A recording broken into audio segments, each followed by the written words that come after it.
এই তোর পালিশ, যা সোতে গিয়ে ঘুমা, যা বলছি। যাচ্ছি যাচ্ছি।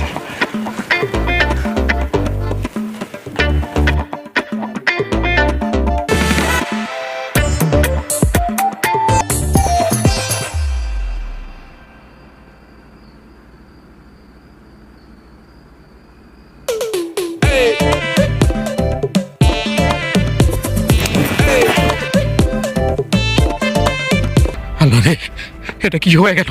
হ্যাঁ বুবু, ও বুবু, বুবু, ও বুবু। হ্যাঁ ফিরোজ কই? ফিরোজ তো ঘরে।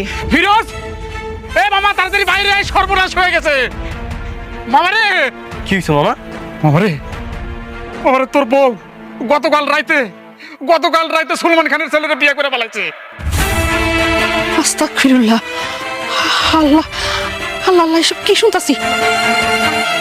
এই গফুরাই, তুই এসব কি কইতাছস? হ্যাঁ, আমার বেটার বউ আরেকজনের বিয়ে করছে মানে? কারে বিয়ে করছে? হইছে, সুলমান খানের দ্বিতীয় স্ত্রীর প্রথম ছেলেরে বিয়ে করে পালাইছে। না না মামা, আমি এটা বিশ্বাস করি না। বৃষ্টি এই কাজ করতে পারে না। আরে পারে। সুলেমান হইছে কোটিপতি, আর বৃষ্টি তো হইছে কি একটা সামান্য দর্জির মাইয়া। হ্যাঁ, এইরকম মাইয়া লোভে পড়ে সব কিছুই করতে পারে। না না না বাবু, তুমি থামো, তুমি বুঝতে পারতেছো না, এখানে অন্য কোনো কাহিনী আছে। না মামা, কোনো কাহিনী নেই। মা ঠিকই হয়েছে, বৃষ্টি লোভে পড়ছে। ওই বড় দালান বাড়ি, গাড়ি, এগুলো দেখে লোভ সামলাইতে পারে না। কি করলি ভাই? না, বৃষ্টির মধ্যে লোভ আছে? আমি ঠিক হয়েছি মামা। চোখের দাড়ি পাল্লে আসলে কারো পরিমাপ করা যায় না। আমারে বৃষ্টি বিয়ে করে কই আছে? এই গরিব বাড়িতে একটা বস্তিতে আছে। আর খান সাহেবের পুত্রবধূ হইলে কই থাকবে?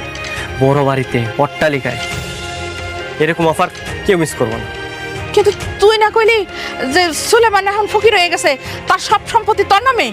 হবা আমার নামে। তাইলে তো বৃষ্টি সবকিছু জানেই যে সুলেমান ফকির হয়ে গেছে, তাহলে ও কেন লোভ করবো? বৃষ্টি জানে আমি ফকির বানাইছি, কিন্তু সব সম্পত্তি তো ভোগ করতেছে সুলেমান খান। চলো মা। কই যাবো? আগে যাবো কোর্টে, তারপরে সুলেমান খার বাড়িতে যায় সম্পত্তি আমি ভোগ করে যাচ্ছি না রে। আর বৃষ্টিরও বুঝামো যে কত বড় ভুল করছে। মা চলো।